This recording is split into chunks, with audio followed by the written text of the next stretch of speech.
Nagsisimula ng matanggap ng ilang empleyado ang kanilang Christmas bonus pero parang dumaraan lang ito sa kanilang palad dahil sa dami na rin ng gastusin, sinabayan pa ng mga nagtataasang bayarin.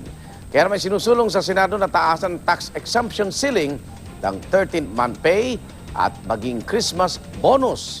Narito ang report ni Atina Imperial.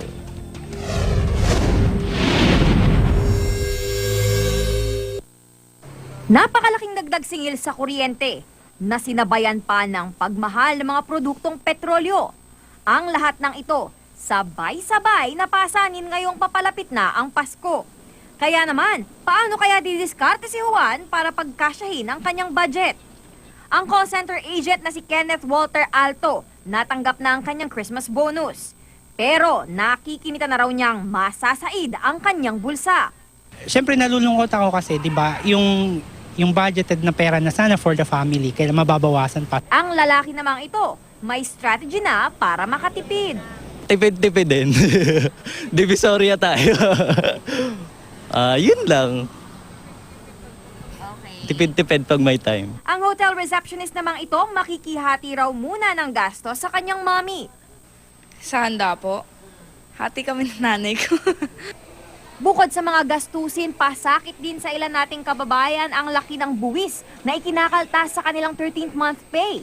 Ang magkaibigang ito na nagkatrabaho sa isang bangko, umaabot sa 36,000 piso ang 13th month pay. Pero ang kaltas na buwis, umaabot sa humigit kumulang 8,000 piso. Kung tutuusin, exempted o hindi naman pinapatawan ng tax o buwis ang 13th month pay at Christmas bonus.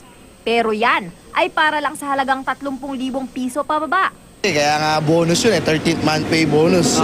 Minsan na nga lang namin natatanggap yun di ba? Kaya naman isinusulong ngayon sa Senado ang panukaalang batas na taasan ang halaga ng bonus o 13th month pay na exempted sa tax. Ayon kay Senador Ralph Recto, napapanahon na ito dahil 1994 pa ipinasa ang batas tungkol dito.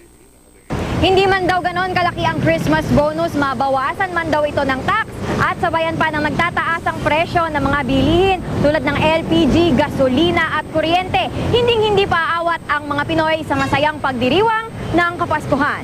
Para sa unang balita, Athena Imperial reporting.